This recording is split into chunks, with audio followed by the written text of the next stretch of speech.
Just a housewife? That must be fulfilling, he sneered, wine glass tilting dangerously in his manicured hand. The dinner table fell silent as his condescension hung in the air. I felt 20 pairs of eyes shift uncomfortably toward me, waiting for my reaction. Little did Alexander Pierce know he'd just insulted the woman who controlled the fate of his multi-million-dollar investment proposal. My name is Vanessa Reyes, and for 15 years I've carefully maintained 2 separate lives. To my neighborhood in suburban Lakewood Hills, I'm the reliable mom who organizes bake sales and tends her garden. Before we jump back in, tell us where you're tuning in from, and if this story touches you, make sure you're subscribed, because tomorrow I've saved something extra special for you. To the financial world, I'm V.R. Mitchell, the notoriously private founder of Artemis Capital, one of the most successful venture capital firms in the tech sector. And tonight, at this charity gala where worlds collided, those lives were about to crash spectacularly. The event had been going smoothly until Alexander, the arrogant CEO of a promising biotech startup seeking second-round funding, asked what I actually did for work. When my husband James mentioned I managed our household while he taught at the university, Alexander didn't bother hiding his dismissal. "That's nice," he said with the patronizing smile I'd seen countless times before. "My wife dabbled in interior design before the kids. It's important to have hobbies." James tensed beside me, knowing what was coming. He'd witnessed this scene before, the underestimation, the condescension, and the inevitable fallout when people learned who they were really talking to. His hand found mine under the table, a silent show of support. "Tell me more about your company, Alexander," I said, maintaining the pleasant smile I'd perfected over years of boardroom negotiations. "You're developing a new treatment for autoimmune disorders, correct?" He perked up immediately, eager to impress what he perceived as a simple audience. "Yes, though the technical aspects are quite complex. I wouldn't want to bore you with the details." "Try me," I replied, taking a deliberate sip of water. What followed was a 15-minute monologue filled with exaggerated projections, glossed-over research setbacks, and the kind of overconfident bluster I'd seen sink countless startups. Throughout his speech, he directed his comments to my husband and the other men at the table, barely glancing my way. "We're looking at a $300 million valuation by end of year," he concluded, straightening his designer tie. "Of course, we need investors who understand our vision. People who recognize true innovation when they see it." The table murmured appreciatively, but I noticed Richard Goldstein, a banking executive seated across from me, shifting uncomfortably. He knew exactly who I was. Artemis Capital had partnered with his firm on several deals. "That's quite impressive," I said. "Though your Phase 2 trial results seem concerning. The efficacy rates in the control group were statistically insignificant compared to your treatment group." Alexander blinked, his confident smile faltering. "I'm sorry?" "Oh, and your burn rate is troubling given your runway. At current spending, you'll need another funding round in 8 months, not 18 as you just claimed." The dinner table fell silent again. Alexander's expression hardened as he tried to process this unexpected challenge from just a housewife. "I've reviewed your prospectus," I continued, reaching for my purse. "Your technical approach is innovative, but your financial projections are wildly optimistic. And your leadership team lacks experience in bringing pharmaceuticals through the FDA approval process. And you know this because..." Alexander's voice had lost its condescending edge, replaced by growing unease. I slid my business card across the table. Simple, elegant, with only my name and title, V.R. Mitchell, founder and CEO, Artemis Capital. The color drained from his face as recognition dawned. Artemis Capital was on every tech startup's shortlist of dream investors. My firm had backed 7 unicorns in the past decade, and our portfolio companies had a combined valuation exceeding $40 billion. "You're VR Mitchell?" he stammered. "But everyone says VR Mitchell is a reclusive genius who never appears in public." "I value my privacy," I replied calmly. "It allows me to see people as they truly are. For instance, I now know exactly how you treat women you consider beneath you." Richard Goldstein couldn't suppress a smile. "Alexander, you might not follow financial news closely, but Ms. Mitchell was named one of the 20 most influential venture capitalists globally last year." The tables around us continued their conversations, oblivious to the small drama unfolding at table 9. But for Alexander, the elegant dining room might as well have collapsed around him. His startup desperately needed the kind of funding and guidance Artemis could provide, and he'd just insulted its founder.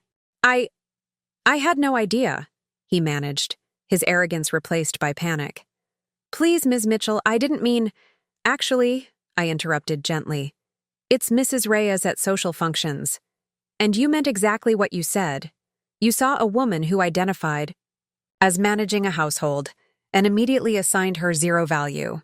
James, who'd watched the exchange with quiet satisfaction, finally spoke. "You'd be amazed how often this happens, though usually the revelation doesn't come quite so dramatically." This was true. Normally, I kept my worlds completely separate. The neighbors who borrowed my lawnmower had no idea I controlled a billion-dollar investment portfolio. The parents at my children's school didn't know I spent their nap time on conference calls with Silicon Valley executives. Even my closest friends thought I did some kind of consulting work from home. Tonight was an exception. The charity gala had brought together people from both sides of my life, making the collision inevitable. And perhaps necessary. Alexander's face cycled through expressions: shock, embarrassment, calculation, and finally, desperate hope for redemption. "Mrs. Reyes, Ms. Mitchell, perhaps we could schedule a proper meeting. I'd love the opportunity to present our full business plan to Artemis Capital." I considered him for a moment, remembering his sneering comment, the dismissive glances, the word housewife dripping with contempt from his lips. This was a man who valued people based solely on their perceived professional status, who thought managing a home required no intelligence, no strategy, no worth. "I've seen everything I need to evaluate your company," I said, rising from my chair, "and more importantly, its leadership. Artemis will be passing on this investment opportunity." As I walked away from the table, leaving Alexander pale and speechless behind me, I felt a familiar mixture of satisfaction and weariness. This wasn't the first time I'd been underestimated, and it certainly wouldn't be the last. But each encounter reinforced why I'd built my company the way I had, and why I kept my two worlds separate. What Alexander and men like him would never understand was that I hadn't succeeded despite being a dedicated mother and homemaker. I had succeeded in part because of it. And that story, the real story of how I built a financial empire from my kitchen table while raising 3 children, was far more interesting than the stunned look on one arrogant man's face at a charity dinner. I wasn't always living a double life. There was a time when Vanessa Reyes and VR Mitchell were the same person, ambitious, outspoken, and laser-focused on climbing the ranks of Williams & Cooper, one of Boston's most prestigious investment firms. Fresh out of Wharton with an MBA and a reputation as a financial prodigy, I was the firm's rising star. By 27, I was managing a portfolio worth over $200 million and had developed an uncanny ability to spot tech startups with exponential growth potential before they appeared on anyone else's radar. "She has the Midas touch," my mentor, Caroline would say. Vanessa doesn't just analyze markets, she sees around corners. What Caroline didn't mention was the price of that success: 100-hour work weeks, a studio apartment I barely saw, and the constant need to be twice as prepared, twice as confident, and twice as right as my male colleagues. In the testosterone-fueled world of finance, being a Latina woman meant working against assumptions before I even opened my mouth. Preparing and narrating this story took us a lot of time, so if you are enjoying it, subscribe to our channel. It means a lot to us. Now back to the story. I met James at a university lecture where I was speaking about emerging markets. He was a professor of literature who asked the most insightful question during the Q&A, not about finance, but about how technology was changing human connection. Something about his thoughtful approach caught my attention, and when he asked me for coffee afterward, I surprised myself by saying yes. Our relationship developed against the backdrop of my increasingly demanding career. While James spent evenings grading papers in my apartment, I pored over market projections and startup pitches. He never complained, never made me feel that my ambition was unseemly or my success threatening. Instead, he became my sounding board, often providing perspectives I'd missed while buried in spreadsheets. "The numbers tell you what is," he'd say, "but not always what could be." When we married a year later, I was on track to become the youngest partner in Williams & Cooper's history. The firm's leadership made their expectations clear. My career was about to accelerate even further. Then I discovered I was pregnant. The reactions from my colleagues were immediate and telling. Sympathetic glances replaced congratulations. My boss called me into his office to discuss my priorities. Projects I'd been leading were quietly reassigned.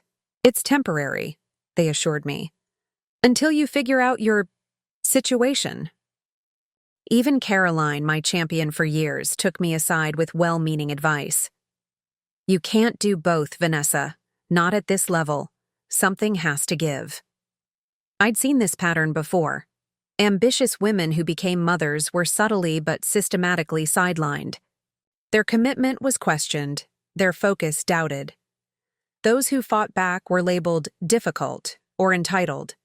Those who accepted the new limitations found themselves watching male colleagues with half their talent rise past them.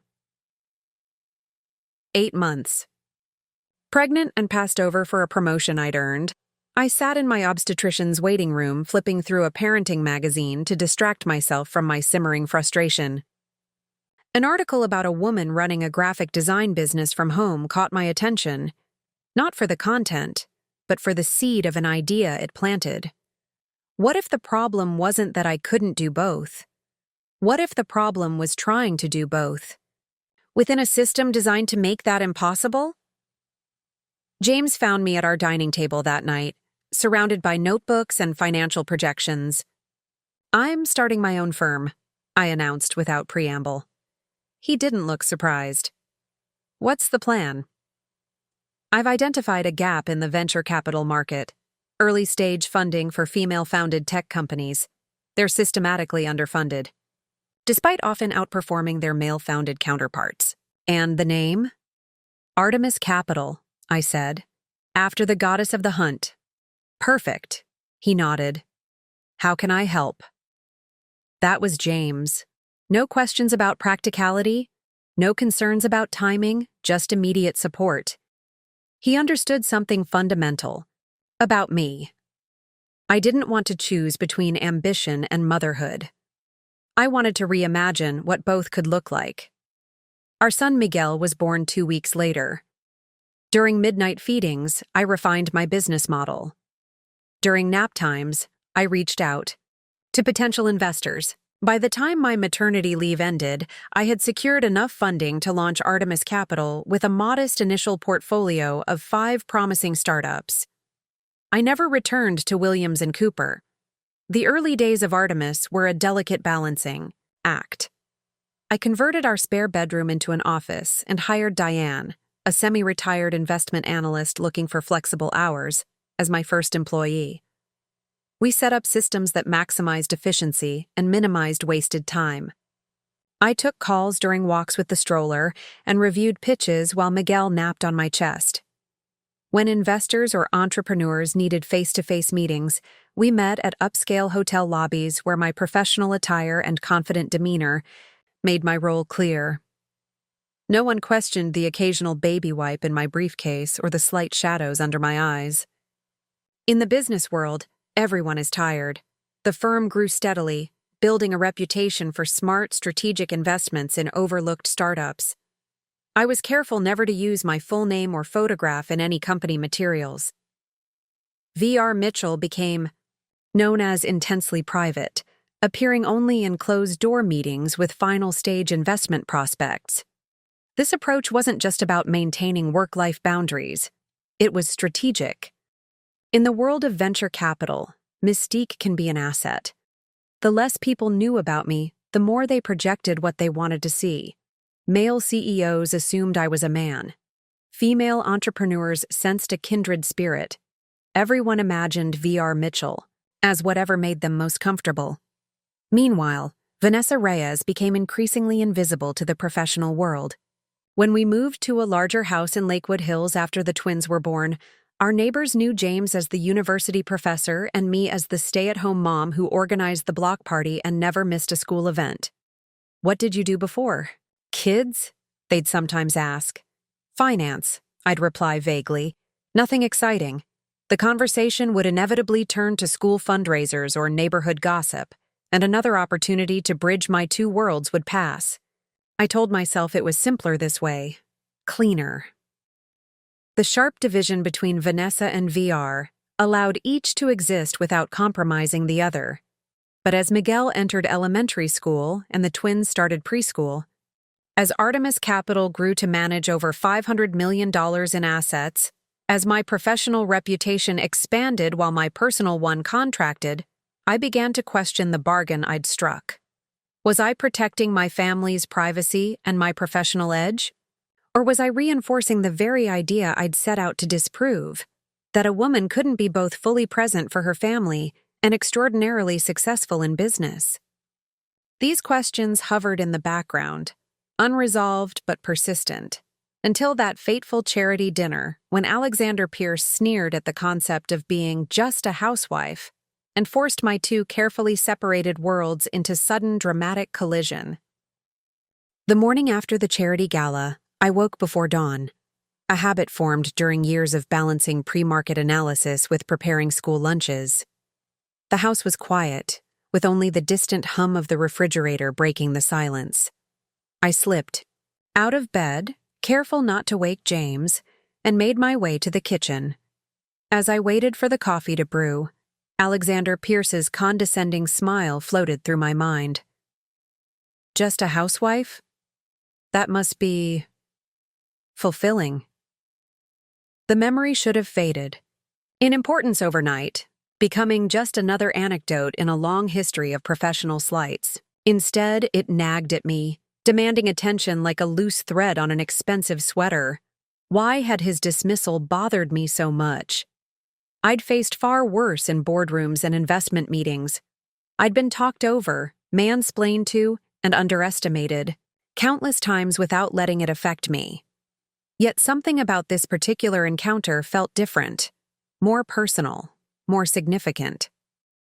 Coffee in hand, I wandered into my home office and unlocked the hidden panel that concealed my secure workstation. The monitors glowed to life, displaying Artemis Capital's current portfolio, trading analytics, and a calendar of upcoming meetings. My other life, my real life as I sometimes thought of it, all neatly contained in this secret room. I pulled up Alexander's company profile, though I'd already memorized the details. BioCure Therapeutics, promising technology, questionable leadership, overvalued at current projections. I'd meant what I said at dinner. I wouldn't be investing. But turning him down wasn't just about business metrics. It was about drawing a line I'd been avoiding for years.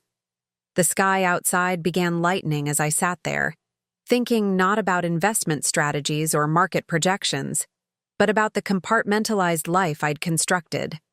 I'd built Artemis Capital to prove I didn't have to choose between career and family, that I could excel at both on my own terms.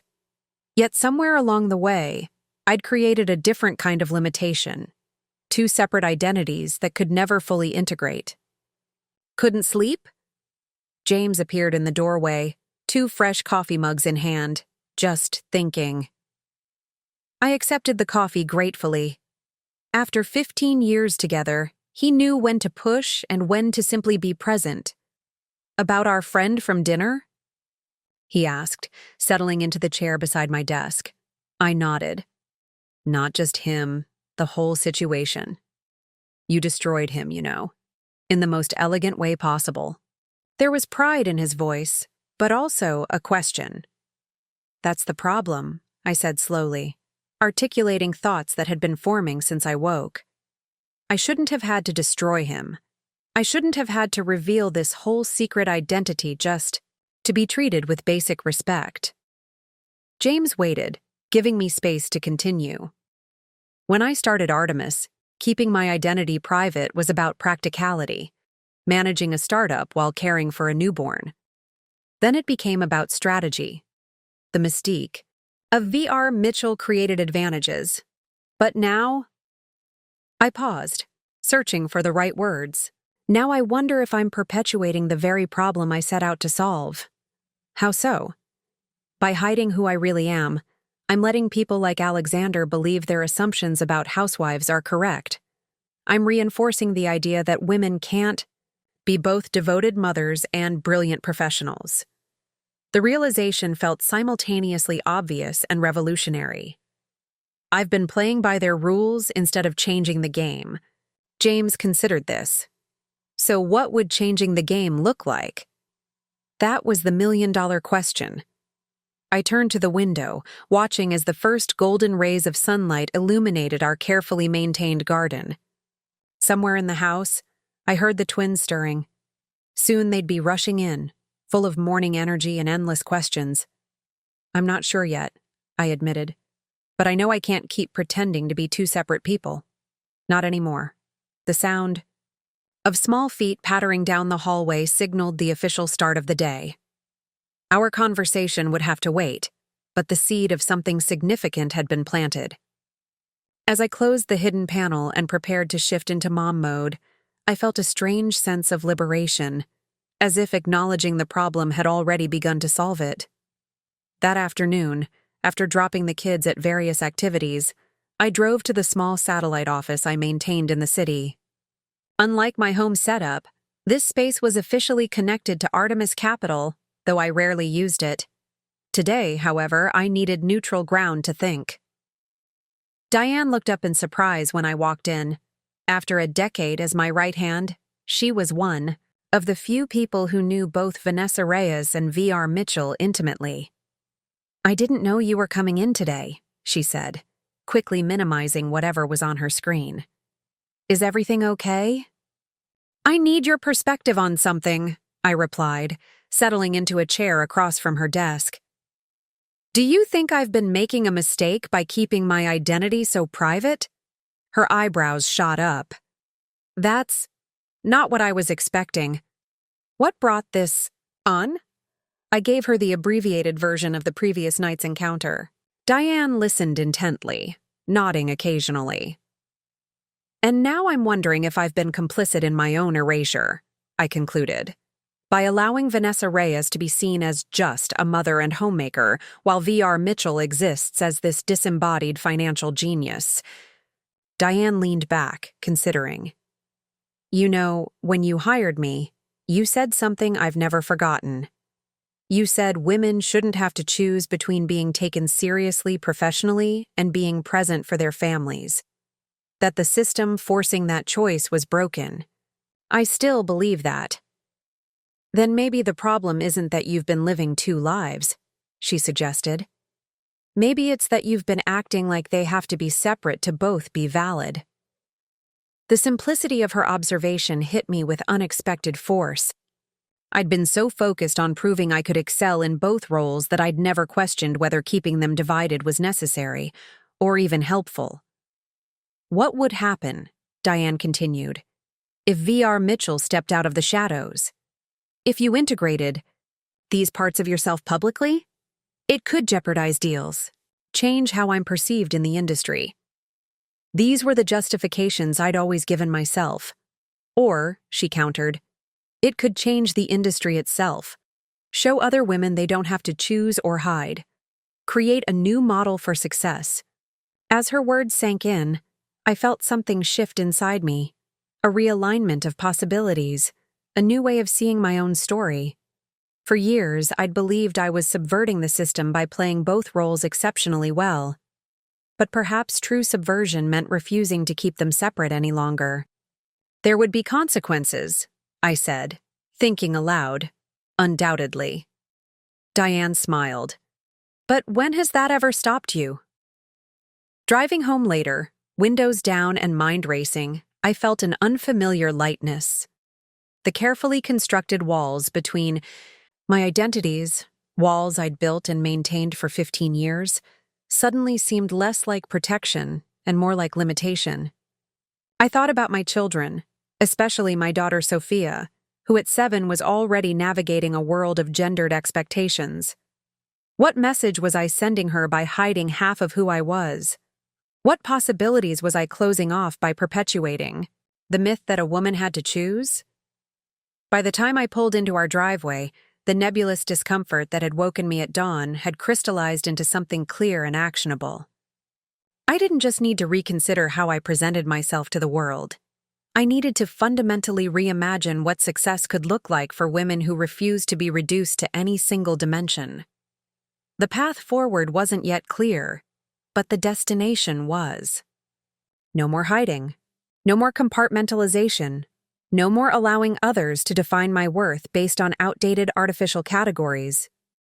It was time for Vanessa Reyes and VR Mitchell to become one person, complete, complex, and unapologetically visible.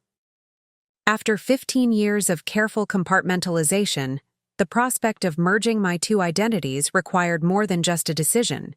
It demanded a strategy. That evening, after the children were asleep, I converted our dining room table into what James jokingly called my war room. Spreadsheets, notebooks, and tablet screens covered the polished mahogany surface as I methodically assessed the situation. "You're approaching this like a corporate merger," James observed, setting a cup of tea beside me. "That's exactly what it is," I replied without looking up. Two established entities becoming one. There are assets to protect, stakeholders to consider, messaging to control. The first list I made was straightforward. What did I stand to lose?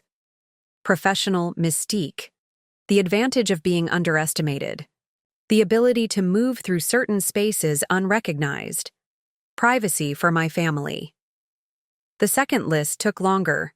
What might I gain? Authenticity. The opportunity to become a visible role model.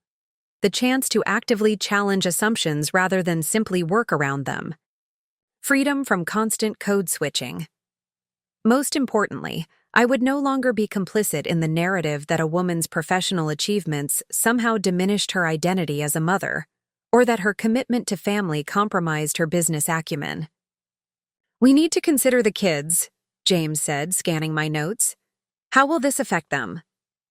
It was the question that had been lurking in the back of my mind. Miguel was 11 now, the twins 7. They knew I worked from home, but the full scope of Artemis Capital, and my role in it, had been carefully filtered for their young minds. How would they process learning their mother was actually a powerful business figure?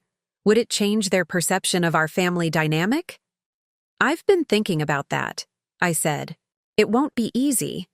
But I believe keeping them in this bubble of half-truths might ultimately do more harm than good.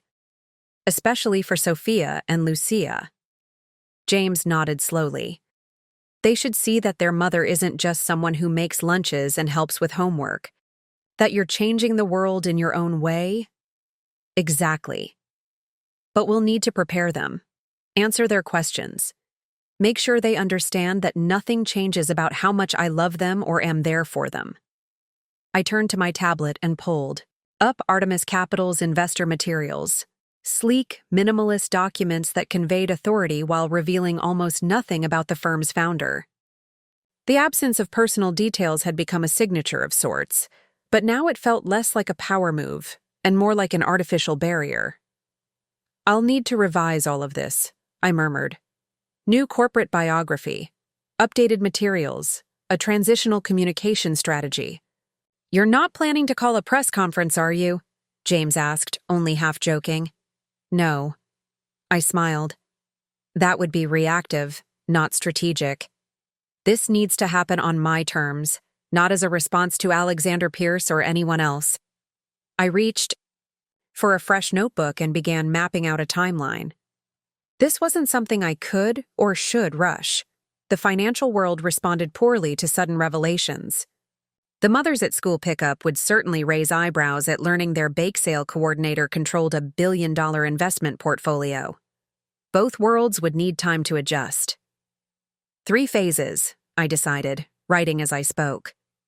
First, internal preparation, briefing key team members at Artemis, talking with the children, securing additional privacy measures for the family.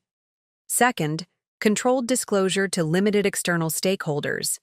Third, wider integration of my professional and personal identities. James leaned over my shoulder. And where does Alexander Pierce fit into this plan? I tapped my pen against the page, considering. He's a catalyst, not a target. This isn't about him.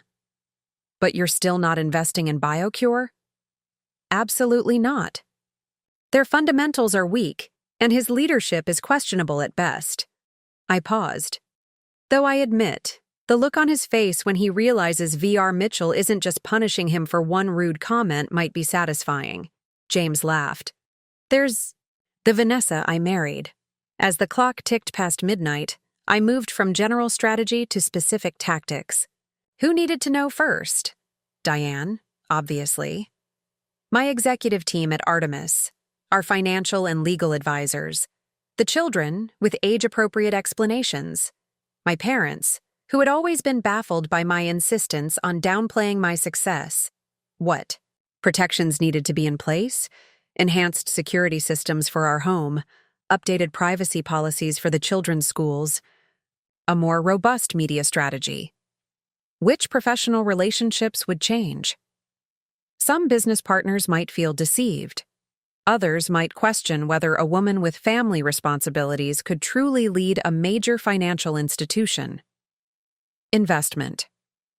Targets like Alexander might recalibrate their approach when pitching to a woman who openly embraced her dual identities.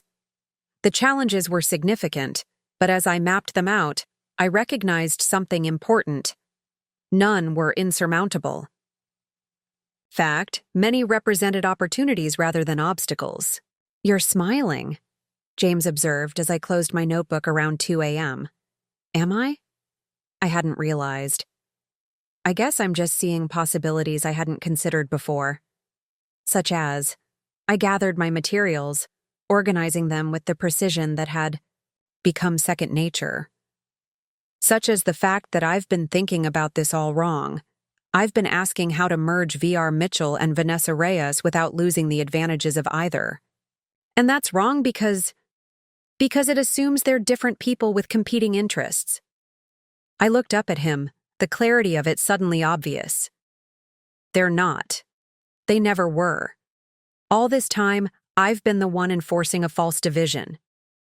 Not society, not the business world, not even people like Alexander. Me. James considered this. So what's the alternative approach? Integration rather than merger.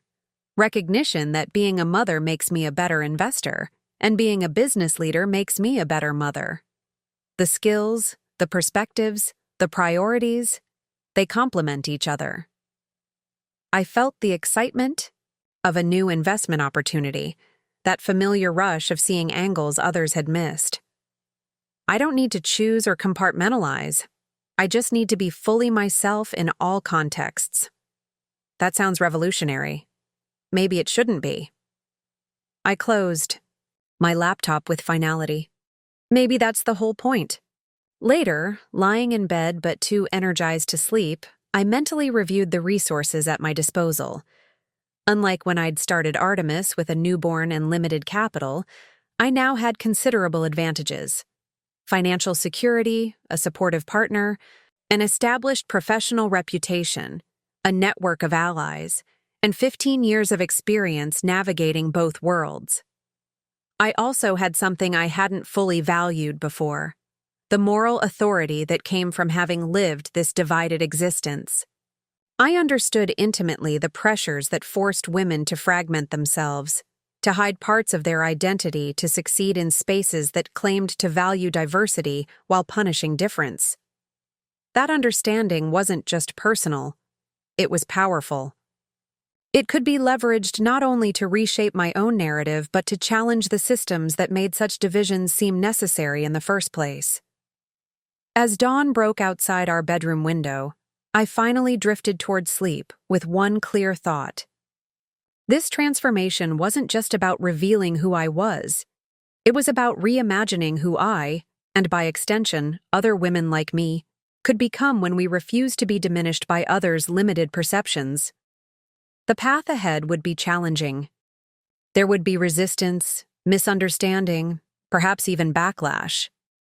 But I'd built a billion-dollar company while raising 3 children. I'd navigated boardrooms where I was the only woman and playgrounds where my professional identity was invisible. I was done playing by rules designed to limit me. It was time to write new ones. The first person I called the next morning was Diane. As my trusted lieutenant for over a decade, she deserved to hear my plans directly. "I need you at the house this afternoon," I said when she answered. "Something important has come up." Her voice immediately shifted from professional to concerned. "Is everything all right? The kids?" "Everyone's fine, but things are about to change, and you should hear it from me first." 4 hours later, Diane sat across from me in my home office, the hidden panels now open, nothing concealed. I'd laid out my entire strategy, walked her through my reasoning, and waited for her reaction. "Well," she said finally, setting down her coffee mug, "it's about damn time." I blinked. "That's not the response I was expecting." She laughed, the sound breaking the tension in the room. "Vanessa, I've watched you perform this balancing act for years. Ducking into supply closets for investor calls during school functions, reviewing pitch decks while waiting for pediatrician appointments, pretending to be less than you are in one context and hiding half your life in another." She leaned forward. "It's been impressive, but also exhausting, for you and for everyone trying to maintain your compartmentalized worlds. You think I should have done this sooner? I think you needed to arrive at this decision in your own time." She shrugged.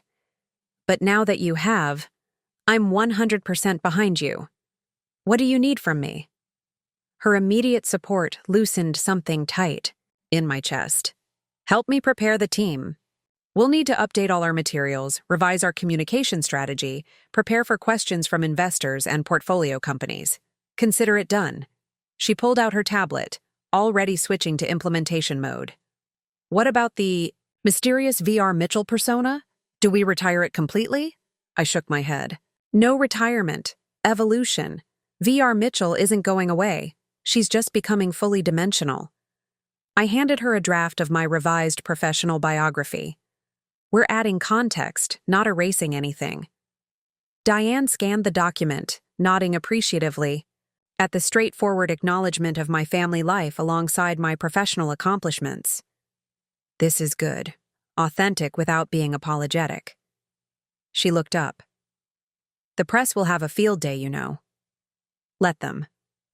We'll control what we can and manage the rest."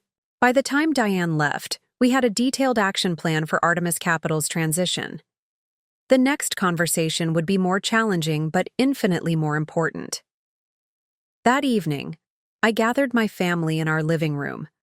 Miguel sprawled on the floor with a book, the twins curled together on the couch, and James stood by the fireplace, offering silent support. "I need to talk to you all about something important," I began, choosing my words carefully. "About my work and our family." Miguel looked up, immediately sensing the shift in tone. The twins straightened, their usual fidgeting stilled by my serious expression. "You know that Mommy works from home," I continued, "but I haven't been completely honest about what that work involves." Sophia tilted her head. "You mean the secret room with all the computers?" I smiled despite myself. Of course they knew about the hidden office. Children miss nothing. Yes, that's part of it. The truth is, I run a company called Artemis Capital. It's a business that helps other businesses grow by investing money in their ideas. Like a bank? Lucia asked. Similar, but more specialized. And it's a very successful company. Many people know about it, but few people know that I'm the one who created and runs it. Miguel's brow furrowed. Why would you hide that? The directness of his question cut to the heart of the matter. Why indeed? The practiced explanations about privacy and strategy suddenly felt hollow when faced with my son's genuine confusion. That's a good question, I admitted. Part of it was to protect our family's privacy. Part was because sometimes people have certain ideas about what mothers should or shouldn't do. And part was... I paused, realizing I needed to be honest, even with myself. Part was because it seemed easier than challenging those ideas. That's stupid, Miguel declared with the unfiltered clarity of pre-adolescence. You're the smartest person I know. Why would anyone think you shouldn't run a company?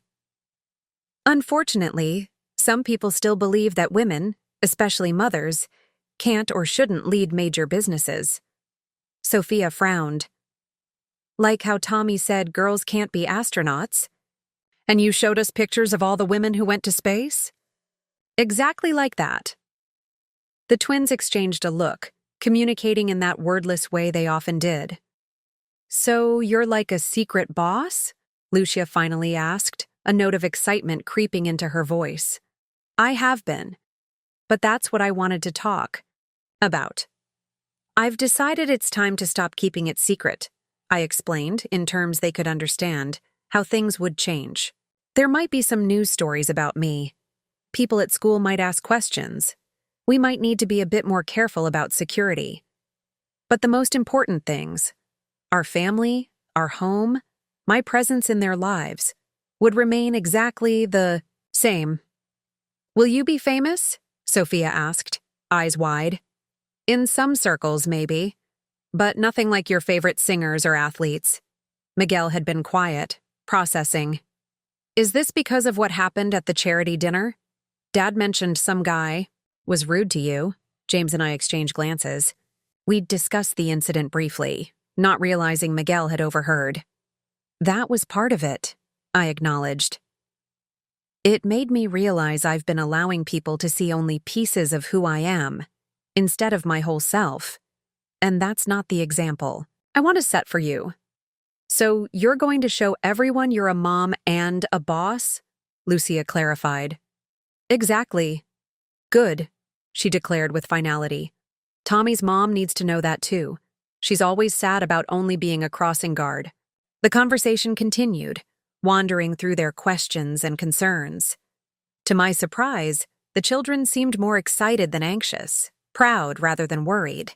In their young minds, the idea that their mother had been secretly running a major company was more like a superhero reveal than a potential disruption. As we tucked them into bed later, James whispered, "That went better than expected." "They're resilient," I replied. "And they haven't yet absorbed all the limiting beliefs society will try to impose on them." Let's keep it that way. The next morning, I drove to Artemis Capital's main office. Not the satellite space I occasionally used, but our corporate headquarters, in a gleaming downtown tower. I rarely appeared there, preferring to work remotely and maintain my carefully constructed separation between personal and professional spheres. Today would be different. The security guard did a double take as I approached the desk, clearly recognizing me but confused by my presence. "Mrs. Reyes? Ms. Mitchell? Either is fine, Robert," I said, showing him my ID badge, one I'd had for years but seldom used. "I'm here for the executive team meeting." His confusion reflected the very divide I was now dismantling. In this building, I was VR. Mitchell, the reclusive founder who appeared only for the most critical meetings. In my neighborhood, I was Vanessa Reyes, James's wife and mother to 3 active children. Starting today, those artificial boundaries would begin to dissolve. As the elevator ascended to the executive floor, I mentally reviewed my talking points. This wasn't just about personal revelation, it was about setting a new direction for the company itself. Artemis had always operated differently from traditional venture capital firms, with more flexible work arrangements and a higher percentage of investments in female-founded companies. Now we would make that philosophy explicit, building our public identity around it rather than despite it. When I stepped into the boardroom where my executive team waited, the conversations immediately hushed. Unlike Robert downstairs, they were accustomed to seeing me, but not in the confident, purposeful mode I now embodied. "Good morning," I said, taking my place at the head of the table. "We have something important to discuss. Today marks the beginning of a new chapter for Artemis Capital, and for me personally. As I outlined my vision for integration rather than compartmentalization, for transparency rather than carefully managed mystery, I watched their expressions shift from surprise to understanding and, in most cases, to support. "Any questions?" I asked when I'd finished. There were many. Practical concerns about investor reactions, media strategy, operational adjustments. But beneath the logistical details, I sensed an undercurrent of something else. Relief. As if they, too, had found the artificial separation between V.R. Mitchell, the financial visionary, and Vanessa Reyes, the mother, increasingly difficult to maintain. By the end of the meeting, we had a clear path forward. The careful dismantling of barriers I'd constructed would begin immediately, deliberately but without apology or hesitation. As I left the building an hour later, I felt lighter than I had in years. The compartmentalization that had once seemed necessary for survival now felt like a weight I'd been needlessly carrying, a self-imposed limitation I was finally ready to shed. I texted James a simple message. "First steps taken. No turning back. Now." His reply came moments later. "Proud of you. Always have been, always will be." I smiled, tucking the phone away. The road ahead would have its challenges, but for the first time in 15 years, I was walking it as my complete self. Mother, executive woman leader. No more divided identities, no more careful omissions. Just Vanessa Reyes Mitchell, finally whole and unapologetically visible. The transition from secrecy to visibility couldn't happen overnight. Like any significant venture, it required careful planning, strategic execution, and the ability to adapt to unexpected challenges. I'd built a billion-dollar company while raising 3 children. I knew how to manage complex projects with multiple moving parts. My first priority was establishing a clear narrative before anyone else could define it for me. Working with our communications team, I drafted a simple but powerful statement that would form the foundation of all our messaging. Artemis Capital believes that professional excellence and personal commitment are complementary strengths, not competing priorities. Our founder, Vanessa Reyes Mitchell, embodies this philosophy as both a pioneering investor and dedicated mother of 3. No apologies, no justifications, just a straightforward acknowledgement of my complete identity. "We need to control the reveal," I told our head of communications, Rachel.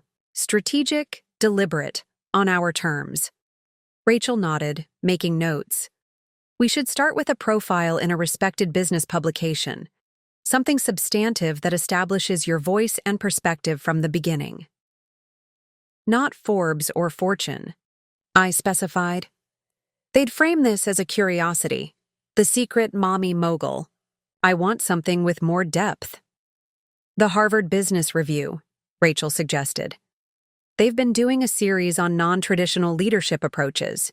Your story would align perfectly, and they'd focus on the business strategy rather than just the personal angle." "Perfect. Make it happen." While Rachel arranged the interview, I worked with our legal team to enhance privacy protections for my family. Our home security system was upgraded, the children's schools were briefed on media protocols, and additional measures were put in place to protect our personal information. James took on the task of informing our closest friends and neighbors before they heard the news elsewhere.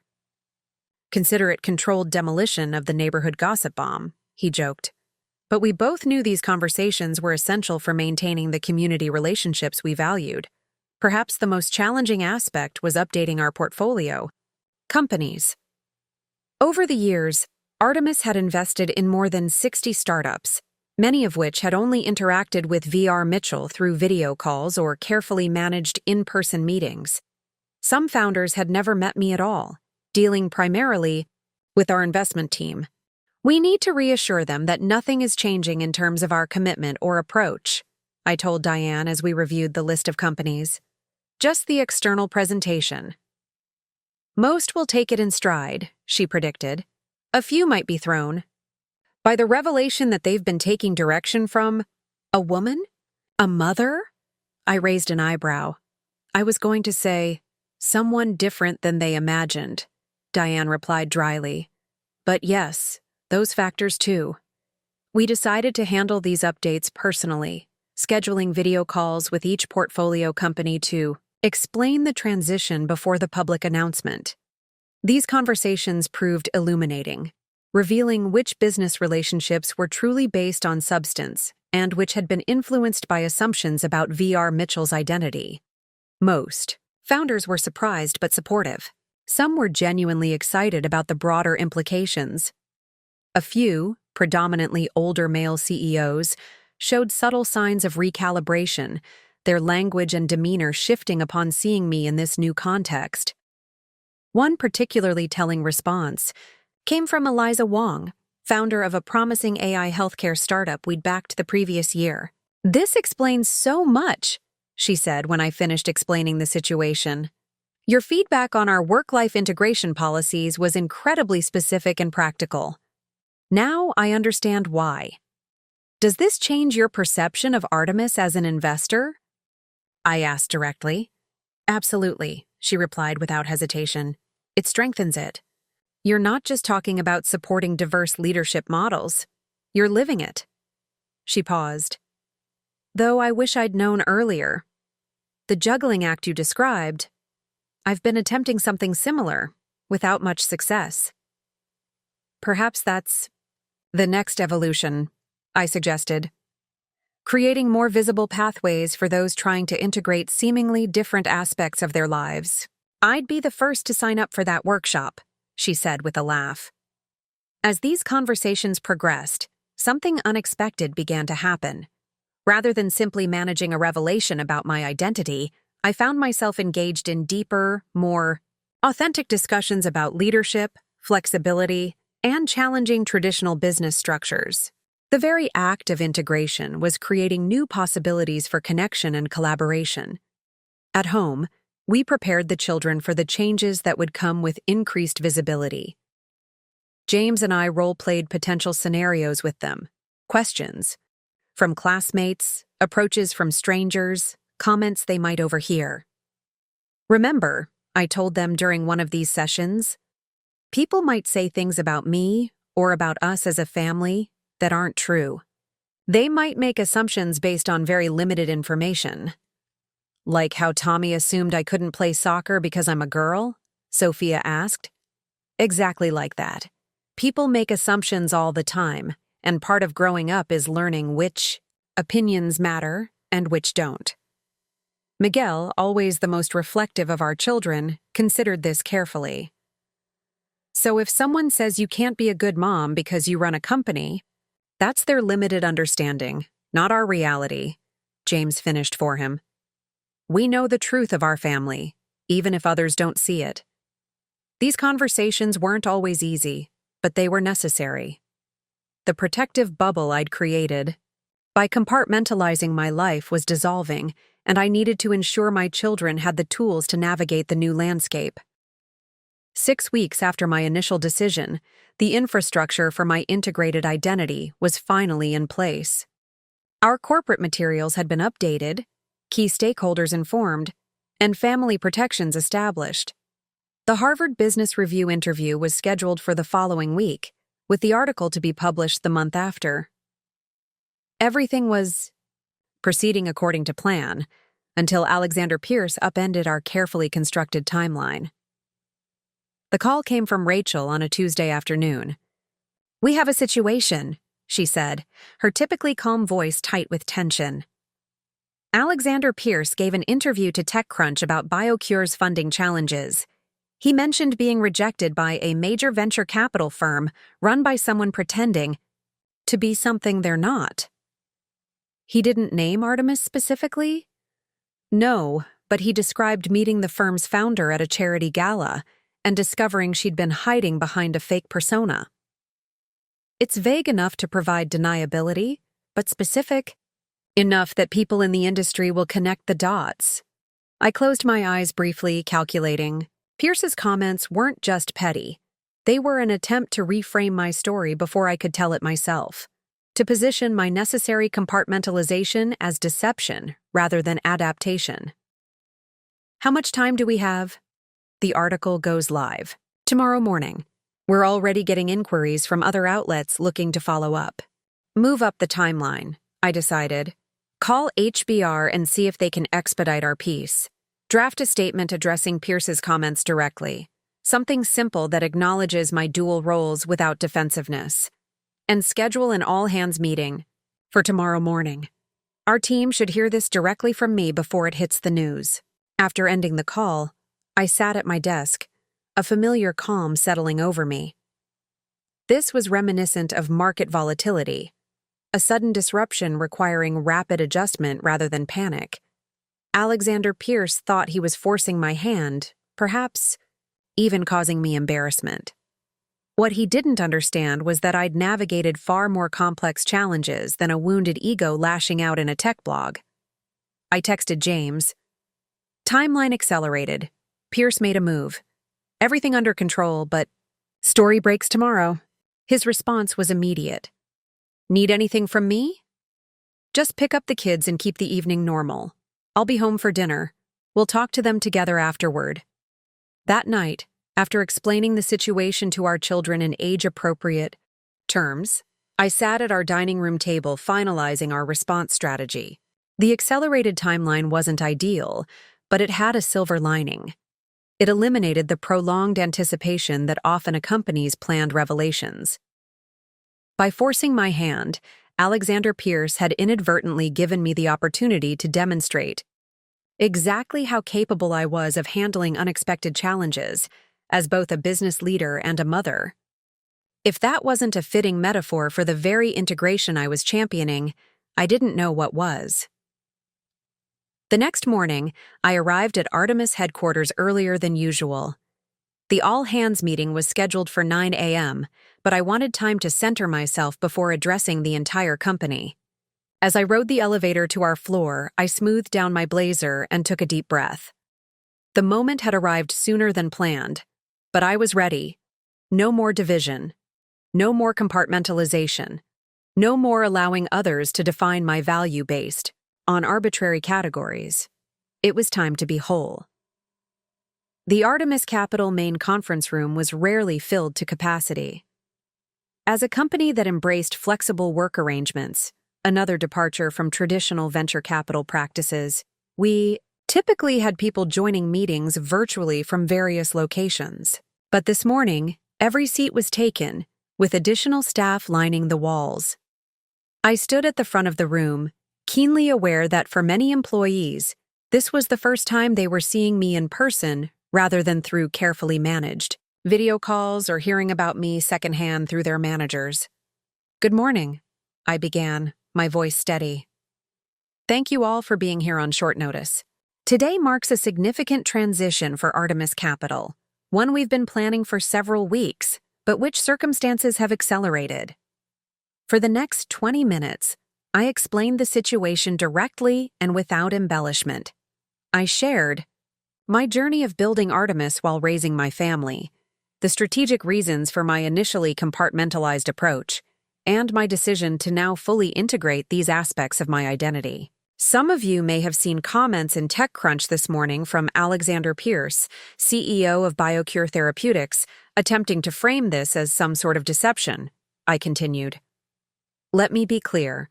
There has never been anything fake about VR. Mitchell. The analysis, the investment strategy, the results, those have always been authentic.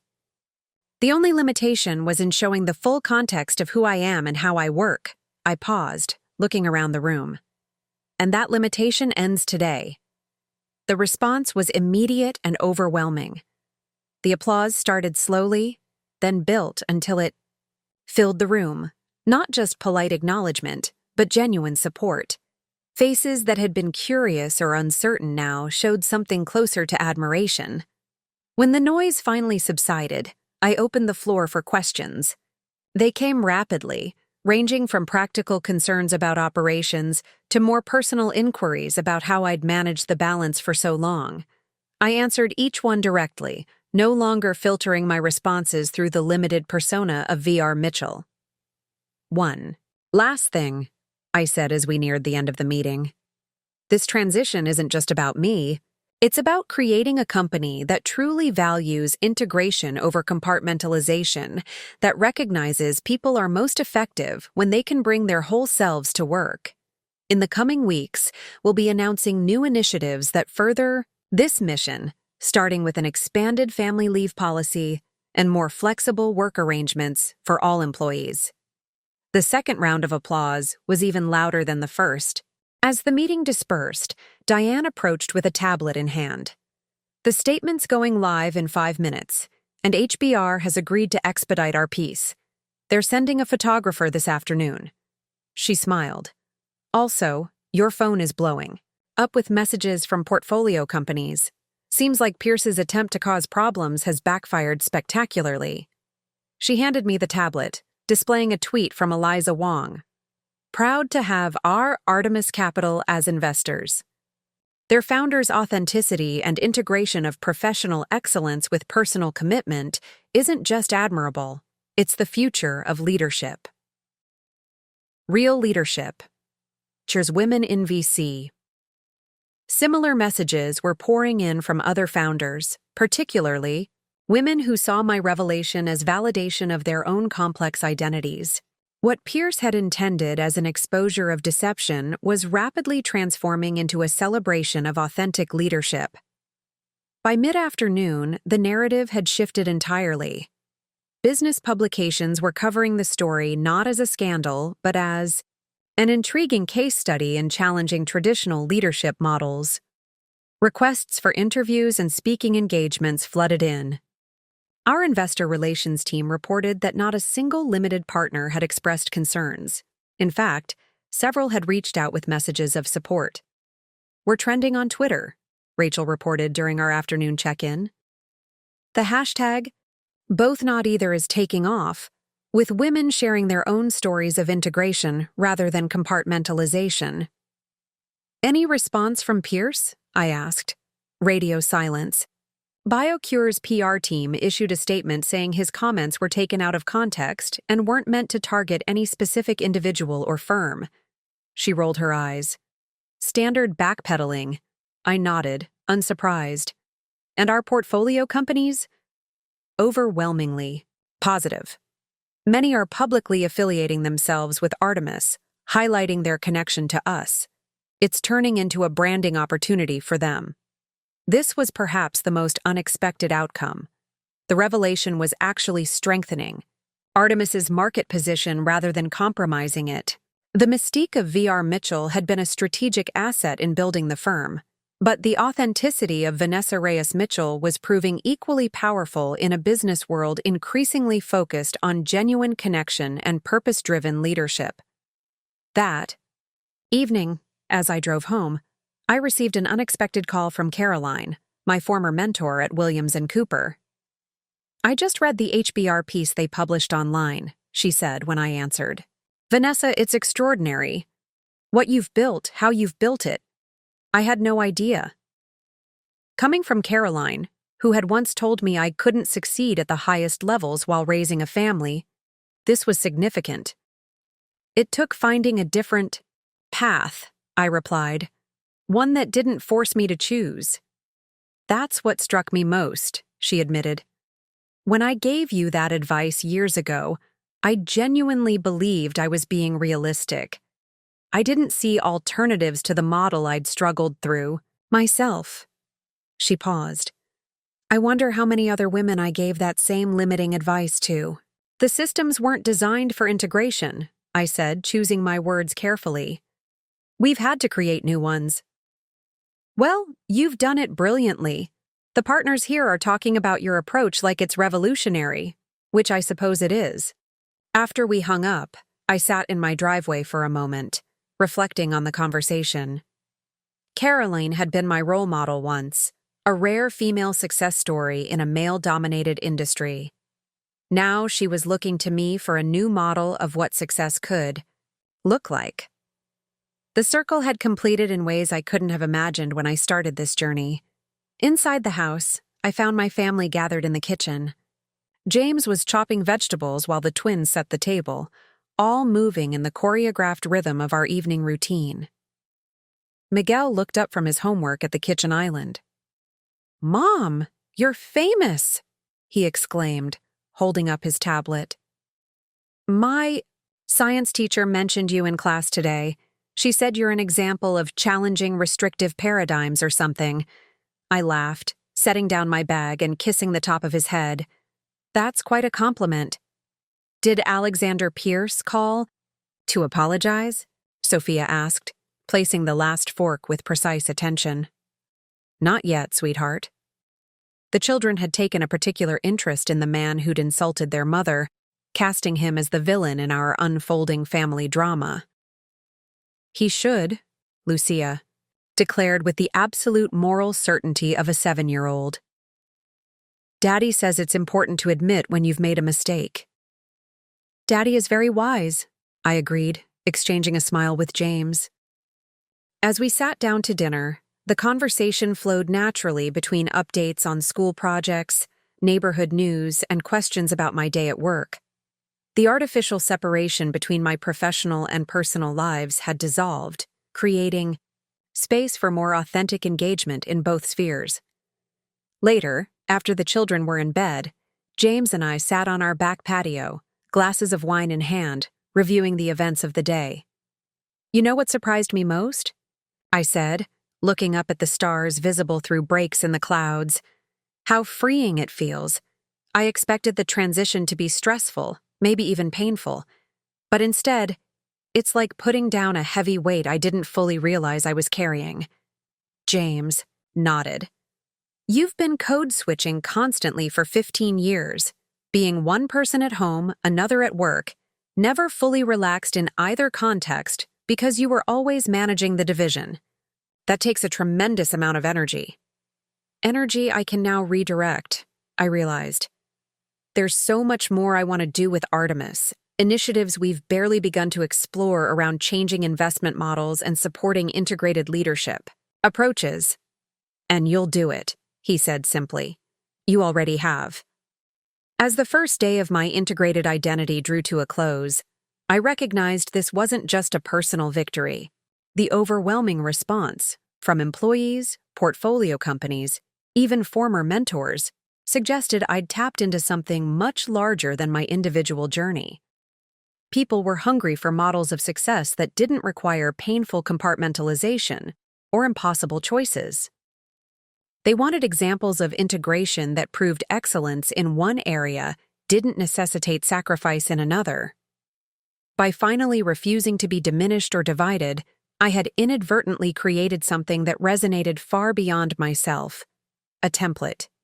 For others navigating similar challenges, a data point proving that both and could triumph over either or. The most powerful achievement wasn't just building a successful company while raising a family. It was demonstrating that these accomplishments need not be separate chapters in my story, that they could, in fact, be the same narrative told in its complete and complex entirety. Within 2 weeks of my public emergence as the woman behind Artemis Capital, the business landscape around me began to transform in ways both subtle and profound.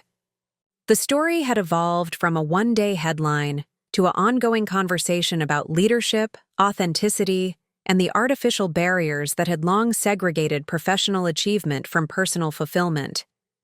My inbox overflowed with messages from Women seeking advice on building integrated careers, from companies wanting to revamp their policies, from investors interested in our approach to identifying overlooked opportunities. The Harvard Business Review piece had been their most shared article of the month, sparking discussions in business schools and boardrooms alike. I was selective about which opportunities to pursue. A morning show wanted me for a segment they were calling Mogul Moms. I declined, having no interest in being reduced to a catchy label. When the Wall Street Journal proposed a more substantive feature on changing investment models, I accepted. My criteria was simple. Would this engagement advance meaningful conversations about integration rather than merely spotlighting my personal story? Through it all, I maintained our family's boundaries. The children remained largely sheltered from the media attention, though they couldn't help noticing the shift in how people responded to me in public. "Mrs. Chen from the PTA committee keeps staring at you," Sophia whispered during a school function. "And now she's showing your picture on her phone to the other moms." "That's happening because people are surprised," I explained gently. "They thought they knew me one way, and now they're adjusting to knowing more." "Like when we found out Principal Wilson used to be in a rock band?" Lucia asked, wide-eyed. "Exactly like that," I laughed. "People contain multitudes. At Artemis, we were implementing the initiatives I'd promised: expanded family leave, flexible schedules, and a new investment focus on companies developing tools for better work-life integration. The energy in our offices was palpable, with team members bringing forward ideas they might previously have kept to themselves. "It's like you've given everyone permission to be more fully themselves," Diane observed during one of our strategy sessions. "Not permission," I corrected. "Validation." The desire was already there. As our approach gained attention, competitors in the venture capital space began responding. Some dismissed it as a publicity stunt or niche strategy. Others made superficial adjustments to their messaging while maintaining traditional practices. A few, recognizing the cultural shift underway, began more substantial renovations of their business models. But the most interesting reactions came from the startups and founders in our ecosystem. Companies we'd invested in years earlier reached out to discuss how they might implement similar principles. Pitches arriving at our offices increasingly highlighted not just product innovations but organizational ones, how they were structuring leadership, approaching flexibility, valuing diverse experiences. 10 days after the HBR article, I received an email that made me pause. It came from Patricia Chen, CEO of Nova Health Technologies, a promising healthcare startup we'd been tracking but hadn't yet approached. "I've been following Artemis for years," she wrote, "but hesitated to seek your investment because I wasn't sure any VC firm would truly understand what we're building. An enterprise healthcare solution designed by people who actually experience the problems we're solving. Your recent revelations changed my mind. I'd like to discuss a potential Series B investment." Attached was a pitch deck unlike any I'd seen before. Nova's founding team consisted primarily of doctors, nurses, and healthcare administrators who'd continued practicing while building their company. Their solution addressed inefficiencies in patient care coordination that only someone working within the system would recognize, with implementation strategies that acknowledged the messy realities of healthcare environments rather than imposing top-down innovations that looked good in boardroom presentations but failed in practice. It was exactly the kind of opportunity that had drawn me to venture capital in the first place. Genuine solutions created by people with deep contextual understanding, not just technical, expertise or business credentials. I forwarded the deck to our healthcare investment lead with a note. "This is what integration looks like in another context. Priority review." 3 days later, we were in talks with Nova about leading their $40 million Series B round, with terms that explicitly supported their integrated approach to leadership and development. That same week, I received another noteworthy communication, this one from BioCure's board of directors, requesting a confidential meeting to discuss potential strategic alignment opportunities. The careful wording didn't disguise their intent. Alexander Pierce's company was struggling, and they were exploring options that might include Artemis investment after all. They fired Pierce, Diane reported after making discreet inquiries through her network. Not publicly yet, but it's happening. The board cited leadership concerns and communication issues.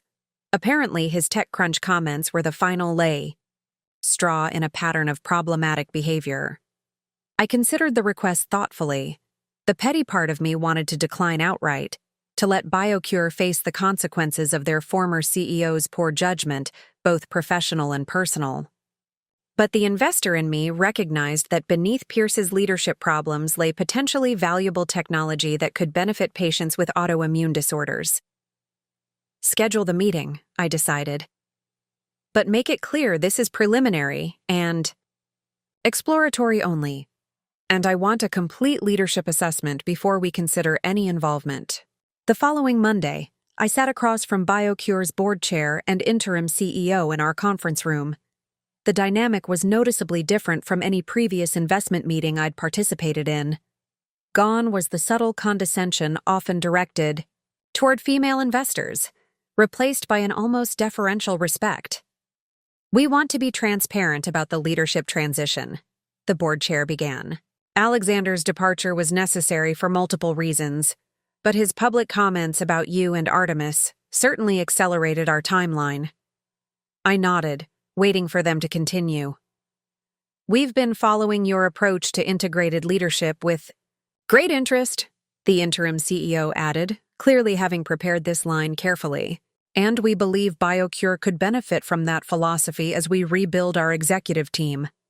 The conversation continued in this vein, their careful acknowledgement of past mistakes, enthusiasm about potential alignment with Artemis values, detailed presentations on their technology that now included addressing limitations and challenges rather than glossing over them. We'll review your materials and be in touch, I said as the meeting concluded, neither committing to nor rejecting the possibility of investment. Once they'd left, Diane raised an eyebrow. That was illuminating, I finished for her. Their technology still has potential, and the board seems genuinely committed to restructuring their leadership approach. So we might invest after all? We'll see. I want extensive due diligence first, especially on their culture. But I'm not ruling it out. What struck me most about the meeting wasn't the possibility of investing in BioCure, but the profound shift in positioning it represented. 2 weeks earlier, Alexander Pierce had dismissed me as just a housewife and attempted to weaponize the revelation of my dual identities. Now his former company was actively seeking my approval and trying to align themselves with the very integration I represented. The power dynamic hadn't just shifted, it had fundamentally restructured. That evening, as James and I walked through our neighborhood after dinner, I shared the details of the BioCure meeting. Poetic justice, he observed with a smile. Though I'm guessing you're not making investment decisions based on karma. Tempting, but no, I laughed. If their technology is sound and their leadership changes are genuine, it might make sense for our portfolio. But that's a big if. We walked in comfortable silence for a moment, enjoying the cool evening air and the familiar sights of our community. A neighbor waved from her garden, and a group of children raced past on bicycles, including our twins somewhere in the middle of the pack. You know what's remarkable? James said finally. How quickly the narrative changed. Pierce tried to expose you as if you'd been perpetrating some kind of fraud. But instead of defending against that framing, you transformed it into a conversation about arbitrary divisions and unnecessary choices. The timing was actually perfect, I reflected. 10 years ago, this might have played out very differently. But there's a growing recognition that traditional models of success are too limiting, that they waste talent and constrain innovation. You became the right case study at the right moment. Maybe, or maybe we're just at a tipping point where enough people are ready for change. I watched as Miguel appeared around the corner on his own bike, now old enough to ride slightly ahead of his younger sisters. Did I tell you I got a call from Williams and Cooper yesterday? James raised his eyebrows. Your old firm? The one that sidelined you when you got pregnant? The very same. They want me to speak at their Women in Finance conference next month about revolutionary approaches to leadership balance. He laughed. The irony is delicious. Are you going to do it? I nodded. I am. Not for them, but for the women there who might be facing the same false choices I once did. The ones being told they can't possibly excel professionally while being present for their families. We turned back toward home as dusk settled over the neighborhood. The transition that had begun with Alexander Pierce's mocking comment at a charity dinner had expanded far beyond my personal journey, creating ripples through investment practices, leadership models, and cultural expectations. The integration I'd finally embraced wasn't just changing my life. It was challenging a system, built on artificial divisions that had limited countless others. And that, I realized, was the most significant shift of all. 3 months after my identity became public, Artemis Capital hosted our annual Founders Summit, a gathering of CEOs from our portfolio companies to share insights, build connections, and explore emerging trends. Traditionally held at exclusive resorts or conference centers, this year I'd moved the event to a more accessible venue in the city, with programming that acknowledged the realities of attendees' integrated lives.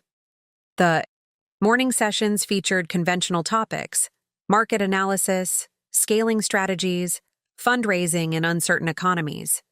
But the afternoon diverged into discussions rarely found at investment conferences: sustainable leadership practices, building companies that accommodated full humanity, structural approaches to preventing burnout. I was preparing for my closing keynote when Diane appeared at the green room door, her expression uncharacteristically hesitant. Alexander Pierce is here, she said without preamble. I set down my notes. Here at the summit? How? It's invitation only. Apparently, Jeremy from Clearmind Technologies brought him as a guest. She grimaced. Jeremy claims he didn't know about the history between you. I considered this. Jeremy was a new portfolio CEO. His company only recently added to our investments. It was plausible he hadn't registered the significance of Pierce's name, though unlikely he'd missed the very public fallout. What does Pierce want? He's asking to speak with you, says it's important, and he wouldn't be here otherwise. My initial inclination was to refuse. Alexander Pierce had attempted to undermine me, and though his effort had backfired dramatically, the intention remained relevant. Yet something about his appearance here, in my space, surrounded by founders and investors, who now aligned themselves with my approach, suggested a different conversation might be possible. Tell him I'll give him 5 minutes after my keynote, in the main reception area, not privately. Diane nodded. Want me to stay within earshot? No need. I suspect this conversation will be more illuminating than threatening. 90 minutes.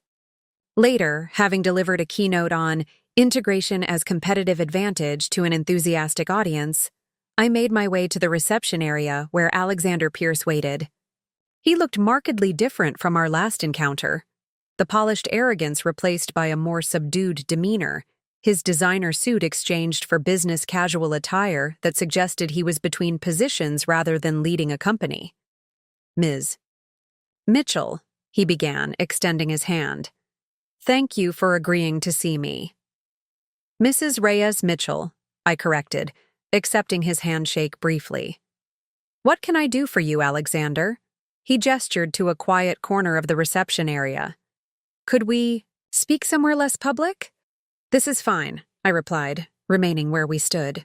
Several attendees glanced our way, clearly recognizing both of us and the significance of our conversation. I have a limited window before I need to return to our guests. He nodded, accepting the parameters. I owe you an apology, he said, the words coming out stiffly. My comments at the dinner and afterward were unprofessional and disrespectful. Yes, they were, I agreed simply, offering neither absolution nor additional condemnation. I've had time to reflect on my approach, he continued. Losing BioCure was clarifying. I've realized my leadership style has been fundamentally flawed. Reflection is valuable, I said, watching him carefully. What brings you here specifically, Alexander? He straightened slightly. I'm exploring new opportunities. My background in biotech is strong, despite what happened at BioCure. I thought perhaps... So that was it. He wasn't seeking genuine reconciliation, but a professional lifeline. The venture capital world was small, and my newly public profile had significantly increased Artemis's influence. Alexander Pierce needed to clear the air not for ethical reasons but practical ones. You thought an apology might lead to a recommendation from Artemis, I finished for him. That I might help rehabilitate your professional standing. His expression confirmed my assessment. I've learned from my mistakes, he insisted, and I still have much to contribute to the biotech space. There was a time when I might have responded with righteous anger or cool dismissal. The former Vanessa Reyes, careful, not to appear too emotional, or the curated VR Mitchell, strategic above all else. But my integrated self saw this moment differently, not as a confrontation to win, but as an opportunity to demonstrate the principles I now openly championed. Alexander, I said, my voice level but not unkind. Your apology would be more convincing if it wasn't attached to a request for professional assistance. That suggests you're sorry for the consequences to your career, not for the attitude those comments revealed. He flushed slightly. That's not... Let me finish, I continued calmly. Your behavior at that dinner didn't occur in isolation.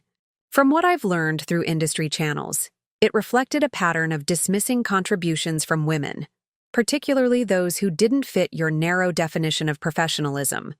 Around us, the reception continued, a gentle buzz of conversation providing both background and witnesses to our exchange. What happened to you wasn't because of one offensive comment, I explained. It was because that comment revealed a fundamental leadership limitation, an inability to recognize value in unexpected places, to see beyond conventional categories. That's not just a moral failing, it's a strategic one. Pierce's expression tightened, but he remained silent. As for recommendations, I continued, I can't in good conscience provide one until I see evidence of genuine change, not just regret for professional setbacks. So that's it? He asked, an edge returning to his voice. One mistake, and I'm finished. In this industry? Not at all. But rebuilding trust requires more than a strategic apology. I reached into my jacket pocket and removed a business card, offering it to him. Dr. Eliza Wong is teaching a fellowship program on inclusive innovation leadership at Stanford next semester. Tell her I suggested you apply as a participant, not a speaker. Start there, and we can revisit this conversation in a year. He stared at the card for a long moment before accepting it. A student role? At my level of experience? Sometimes going back to basics is exactly what's needed. The question is whether your interest in change outweighs your pride. Our eyes met, and for the first time, I saw something beyond calculation in his gaze. Perhaps the beginning of genuine self-reflection, or at least recognition that his old approaches no longer served him. I'll consider it, he said finally. Good. That's a start. I glanced at my watch. Now, if you'll excuse me, I need to return to our guests. As I turned to leave, he called after me. You know, I never would have guessed, at that dinner, what you were capable of. I looked back at him. That was precisely the problem, Alexander, and not just with me. Walking away, I felt a complicated mixture of emotions. There was satisfaction certainly in this reversal of power dynamics. But more significantly, there was recognition that confrontation didn't require either aggression or accommodation, that I could maintain boundaries while still offering pathways forward.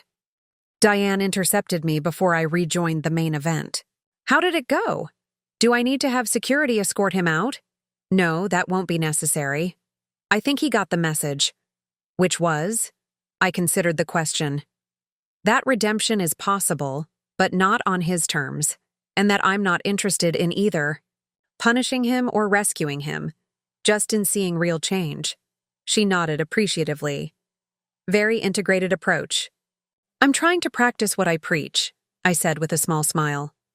For the remainder of the evening, I circulated among our founders, engaging in conversations that would have been impossible before my public integration, discussions that touched on business strategy and family structures, on investment metrics and community building, on professional goals and personal values. Later that night, as I recounted the confrontation with Pierce to James, he asked a perceptive question. Do you think he'll actually take your advice? I'm not sure, I admitted. The card I gave him represents a significant step down in status from where he was. It requires humility he may not possess. But it's a genuine opportunity for growth, not a punishment. Exactly. The same standards I'd apply to anyone, regardless of our history. James studied me thoughtfully. You've changed, you know. 6 months ago, you might have either avoided that confrontation entirely or approached it as a chance to definitively win. I considered his observation. I think what's changed is that I no longer feel I have anything to prove, to Pierce or anyone else.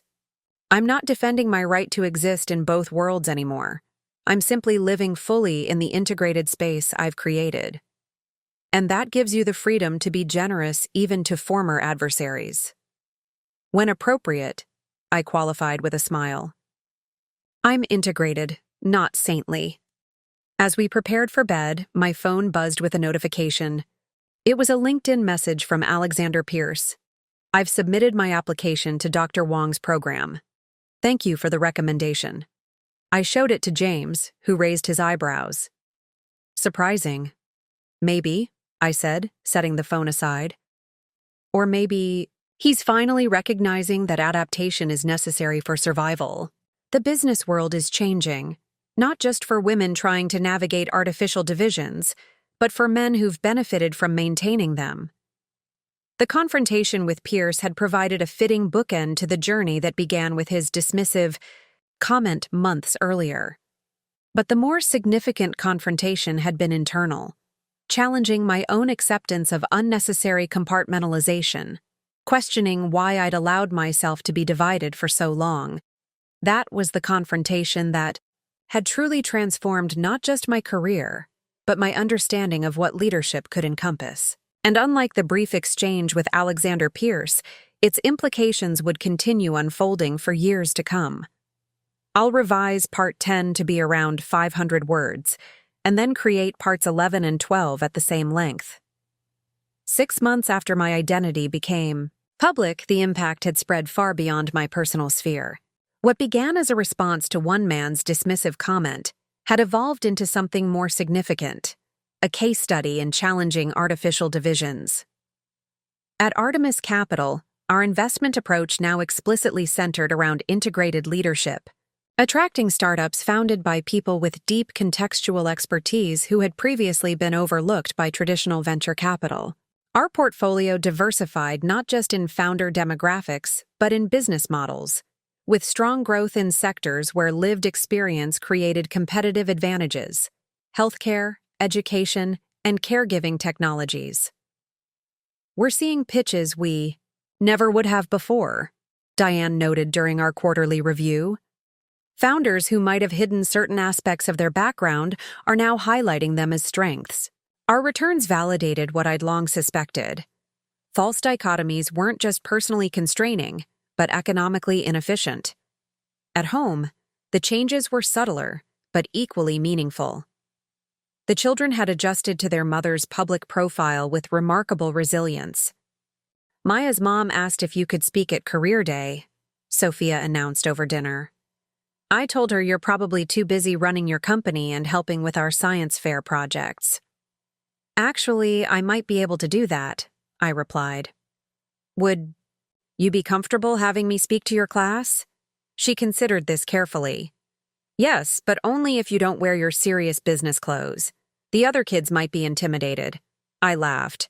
Deal. No power suits at Career Day. The wider effects extended through business communities and beyond. I'd become an unexpected symbol of a movement challenging outdated either-or paradigms. I accepted opportunities that advanced substantive conversations, a Stanford lecture series on redefining success, a partnership with a consulting firm to develop integration assessments, a podcast featuring leaders challenging conventional compartmentalization. You've become the face of a movement, James observed after I returned from a conference where business leaders, policymakers, and academics had gathered. Not by design, I replied. I was just trying to solve my own contradiction. That's often how movements start, he pointed out. Someone addresses a personal challenge in a way that resonates beyond themselves. Perhaps most surprising was traditional venture capital firms implementing their own versions of integrated leadership approaches, sometimes explicitly referencing the Artemis model. These weren't superficial adjustments, but substantive reconsiderations of how investment decisions were made and success measured. Even Alexander Pierce had experienced transformation, earnestly participating in Eliza Wong's leadership program and rethinking his assumptions about value and contribution. These ripple effects weren't just professional vindication, they represented expanding possibilities for others navigating complex identities and aspirations. The mother running a startup from her kitchen table, the father stepping back from partnership track to care for an aging parent, the executive whose disability informed their product development. This was the true measure of success, not my personal advancement, but the gradual dismantling of false choices that had limited human potential for generations. On the anniversary of the charity dinner that had sparked my transformation, I stood at the window of my home office, watching my children play in the backyard. James was helping the twins build an elaborate fort, while Miguel tested a science project nearby. The scene embodied the integration I had fought for, my professional space overlooking the family life that enriched rather than competed with it. "A penny for your thoughts," my grandmother said, settling into the chair beside my desk. At 85, she remained sharp and insightful, having come for her monthly visit. "I was just reflecting on this past year," I replied. "It's been quite a journey." She studied me with knowing eyes. "You've always been fighting unnecessary divisions, even before you realized it." Her comment surprised me. "What do you mean?" "When you were 10, you refused to join the girls' math club because it was separate from the main competition. You said it implied girls needed special treatment rather than equal opportunity." She smiled at the memory. "Your mother was horrified when you questioned the school principal about it." I laughed, having forgotten this early act of rebellion. "I guess some patterns start early. The wisdom was already there," she observed. "You just needed life experience to crystallize it." Her words resonated deeply. Throughout this journey, I'd often framed my story as overcoming external limitations, the business world's rigid expectations, societal pressures about motherhood, even Alexander Pierce's dismissive attitude. But the most significant barriers had been internal: my own acceptance of artificial categories, my own participation in maintaining separate identities. The most valuable lesson, I reflected, hasn't been about balancing career and family. It's been recognizing they were never truly separate to begin with. My grandmother nodded. "False dichotomies are comfortable sometimes. They give us clear rules, defined boundaries. But at what cost?" "Exactly." She patted my hand. "Integration is harder because it requires constant navigation, continuous adjustment. There's no formula." This was perhaps the most profound insight I'd gained. That integration wasn't a destination but a dynamic process, requiring ongoing attention and adaptation. Some days leaned more toward professional demands, others toward family needs. The art was in the fluidity, not rigid balance. "I used to think success meant excelling in separate categories," I told her. "Now I understand it's about creating a cohesive whole from seemingly disparate parts." Outside, Sophia called for me to come see their completed fort. My grandmother smiled. Go. This is all part of the same story. As I joined my family in the yard, I realized how much richer my professional insights had become since embracing this integration. My understanding of human motivation, of sustainable systems, of meaningful innovation, all had deepened through my lived experience as both mother and executive. The wisdom wasn't in mastering compartmentalization, but in recognizing its fundamental artificiality. The strength came not from keeping worlds separate, but from allowing them to inform and enhance each other.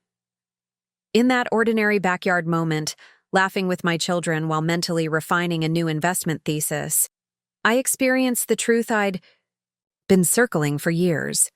Wholeness was not just personally fulfilling, it was powerfully generative. 18 months after Alexander Pierce's dismissive comment sparked my transformation, I stood on the stage at the World Economic Forum in Davos, addressing global leaders about the economic imperative of integrated leadership. The most innovative solutions emerge not from single-dimensional thinking, I told the assembled audience, but from the creative tension of seemingly contradictory perspectives. When we force people, particularly women, to compartmentalize their identities, we don't just diminish them personally, we systematically reduce our collective capacity for innovation. My presence at this forum represented how far the conversation had evolved. What began as a personal journey had expanded into a framework being adopted across industries. The integrated leadership approach, now featured in business school curricula and corporate training programs. Artemis Capital had doubled its assets under management, with our portfolio companies consistently outperforming industry benchmarks. Our most successful investments were in founders who brought unique, multifaceted perspectives to traditional challenges. After my talk, a young woman approached me with her infant daughter sleeping against her shoulder. "I'm launching a fintech startup next month," she said. "Your story gave me permission to do it my way, to bring my whole self to the venture without apology." These encounters had become regular occurrences, each one confirming that my journey had meaning beyond personal vindication. Every individual who rejected false choices created ripple effects through their own spheres of influence. Back home, our family had settled into a new normal. The children had grown accustomed to seeing their mother in business publications and occasionally on television.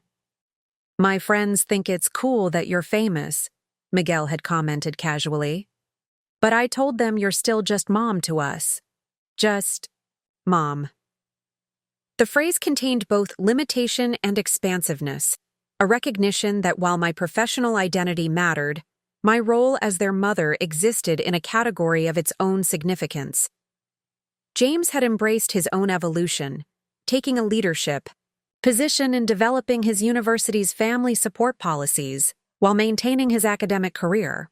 "We're modeling integration for the next generation," he observed one evening, showing them possibilities beyond the either-or. As for Alexander Pierce, he had completed Eliza Wong's program and launched a small biotech consultancy focused on ethical development practices. We'd established a cautiously respectful professional relationship, not friendship, but a mutual recognition of how far we'd both traveled from that charity dinner confrontation. Looking toward the future, I saw challenges still to address. Systemic barriers to integration that personal example alone couldn't dismantle. Institutional resistance to redefining success metrics. Cultural narratives that continued to reinforce artificial divisions. But I also saw unprecedented momentum toward change. A growing recognition that human potential flourishes not through rigid categorization, but through fluid integration of diverse aspects of identity and experience. "Just a housewife," Pierce had mocked at that fateful dinner. The comment that once stung now seemed almost quaint in its outdated perspective, a relic of a passing era when such limited categories seemed sufficient to define a person's worth. The new chapter unfolding before me wasn't just about personal success. It was about creating a world where no one would ever again be diminished as just anything. Up next, you've got 2 more standout stories right on your screen. If this one hit the mark, you won't want to pass these up. Just click and check them out. And don't forget to subscribe and turn on the notification bell so you don't miss any upload from us.